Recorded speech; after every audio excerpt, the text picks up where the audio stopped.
the biggest news in Fishland was the announcement of a fourth manager in franchise history following the big shoes of Rick Forney. And it is a pleasure to welcome in the newest manager, fourth in Goldeyes history since 1994, Greg Tagert, to Winnipeg Sports Talk. Greg, thanks so much for doing this, and congratulations on the new gig.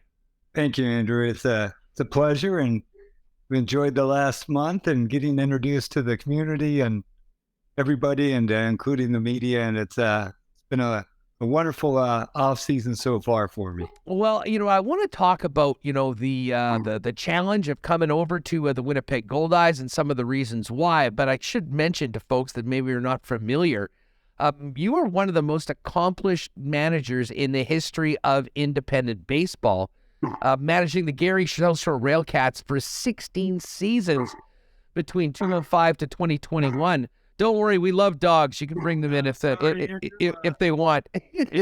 Got as part of the Zoom world. We've got 3 of them stuck in the house. I've just got to ask you, all this time in Gary, an incredible run, 3 championships, but take us back to the start of your professional baseball journey, Greg. Where are you from? Were you a player? How did you get into it? And obviously the path that brought you here to the Peg. Yeah, certainly, college baseball was the extent of the playing career, a couple, type of spring training situations where I was more or less of a tryout person. But I think I knew early on that scouting, coaching, managing was part of, what was going to happen for me in the future, and got into scouting at an early age and college coaching. And it really just, changed the dynamic for me. And I think you guys are more aware than I am of that early years of the Northern League in 1993 and 94 when the Goldeyes joined, I believe, the second year, if I'm correct, in 94, celebrating the 30th year, of course. But, I was part of the Frontier League in 1995, another startup type league.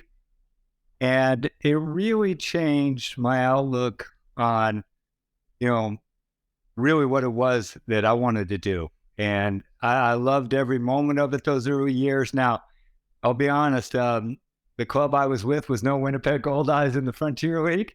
They do not exist anymore, but it gave me a taste of it and really gave me a direction that I wanted to head. And that was, 28 years ago? You lose count, Andrew, of course, after all these years. But was fortunate to be a part of that league as it grew into something which still exists today, one of the 4 MLB partner leagues, and an outstanding people. And that, really grew into the position, the opportunity in Gary, which became, to me, what Winnipeg was to Rick, and, a second home, really, and really a place that, I was very, very torn to leave, a little over a year ago now. Yeah, well, fill us in on how the opportunity came about with Rick leaving, and was it Andrew or Sam give you a call and say, are you interested in this gig? How did it come about that you're now taking over? Really, I would imagine one of the primo jobs in all of independent baseball, considering the way the Goldeyes are looked at amongst their peers in the league. Well, you just said it best right there. Probably in all of professional baseball, outside, when you talk about the minor leagues, the industry, college baseball, it is considered, one of the signature franchises, so to speak. And there's, and with all respect, due respect to all the other franchises that have come on in the last 10, 15 years, what the Goldeyes have accomplished there in Winnipeg and what they mean to the industry is bar second to none. Sam gave me a call. I was aware of Rick's situation.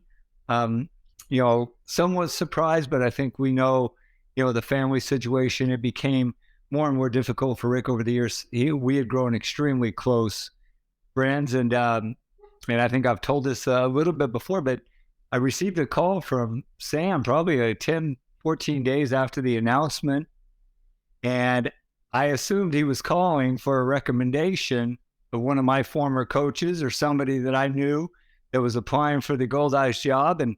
And I think it probably, I don't know the exact number Sam got in terms of interest, but Sam called, asked me to take a seat and he just wanted to ask me a question. He wanted to know if I'd be interested in putting my name in the hat for the job. And initially, it was a no. Actually, I was expected to go back with the Giants this year, and had agreed to return there for a second season. But the more I thought about it, all the reasons we just talked about, Andrew, became more and more intriguing to me, more and more interested in it. The people that I know in Winnipeg over the years, obviously the continuity with the franchise has been amazing. I think any franchise, any sports franchise, any business would be, jealous and envious of that kind of continuity. And then finally it came together in December and agreed to do it. And it's been like I said, I haven't looked back. Greg Tagert's the new manager of the Winnipeg Goldeyes, joining us here on Winnipeg Sports Talk Daily. Greg, you went head-to-head with the Fish for all those years. From the visiting dugout, how clear was it that this was a franchise that, would be a great place to work? What stood out to you as an opponent of the Goldeyes when you were sort of learning why the Goldeyes are, in a lot of ways, the gold standard for independent baseball? Right. I think it goes much deeper than just the ballpark itself. Obviously, the downtown stadium is a great situation. Those things are really more for players. The setting downtown, the stadium's wonderful, the amount of fans, but really the passion amongst the people that work there, the passion amongst the fan base was something that always stood out when we came into town. And it was a trip that we always look forward to. I think that's really a key. When you look forward to a 16 or 18-hour bus ride, it must be a good place. It became a situation that, but at the same time, I never expected, this opportunity to come by. I think it's one of those things, probably like myself and Garrett. I think there was just, hey, Rick will be there forever. Forever for, doesn't happen for any of us in any field, but it was one of those things that, really attracted me to the job. But more of the things internally that I got to see firsthand dealing with the people there. Andrew Collier, the longtime general manager, who is about the best. You mentioned Steve Schuster a moment ago. Got to know Steve extremely well over the years, and just a place from everybody on down that works there. You can tell they take a lot of pride in the franchise, take a lot of pride in what they're doing, and it's just a wonderful environment.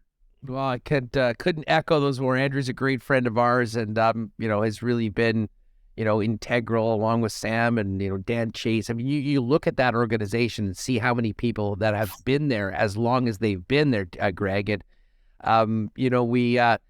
and sometimes, you don't want to take it for granted because that continuity, it's just that they're always there. And that, I think, was why it was so surprising when we heard that Rick was leaving this year. But obviously, someone with your resume, it's quite clear that the Fish are in very, very good hands moving forward.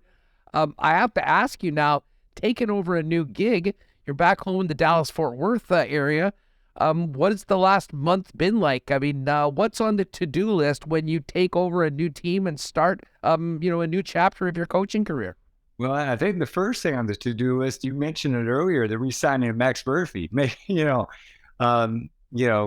You go into a job, there's not a lot of jobs, obviously where you can go in and you have the reigning MVP, and we talked a little bit, or you did, about the unfortunate end to a season. Gruesome. The recovery that he's got to make. I know I saw the article today a little bit, that he was, and we've talked a little bit on it. He feels good where he's at. I think the fortunate part for us is that he's got that extra month or so that you wouldn't have if he was going off to Major League spring training, and he's got that extra month. But, then it really becomes a little bit of a, for no better term, a housekeeping type of situation.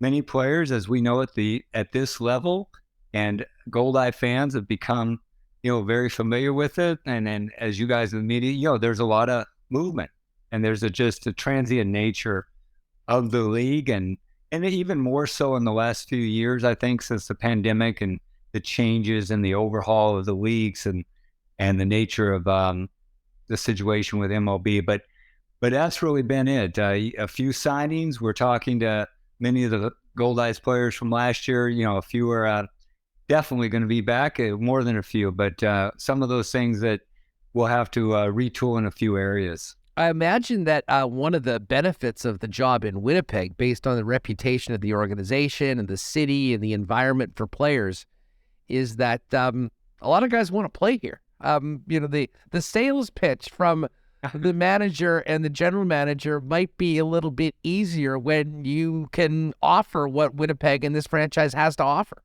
Yeah, that's all part of the process. Whether it's sometimes I think when you're talking to a player, you get a tendency to sound like a college football recruiter in those areas, but it really is part of the process. And all I have to say, and two things I've said to a player so far is just take a look.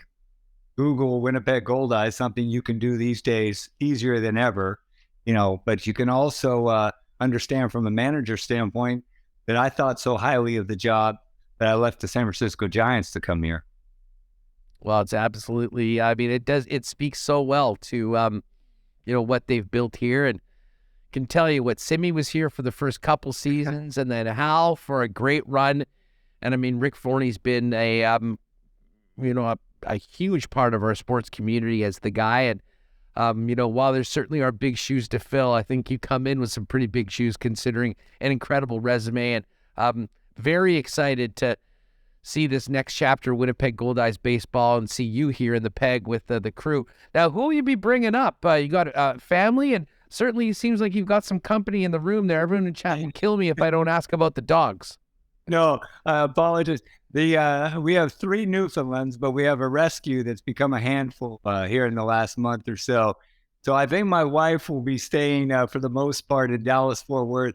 There's not a lot of dog sitters that sign up for the job here at the Tagert household for these 3, but she'll hopefully make a visit in. I know she's excited about the job. She's familiar. It is one of the cities.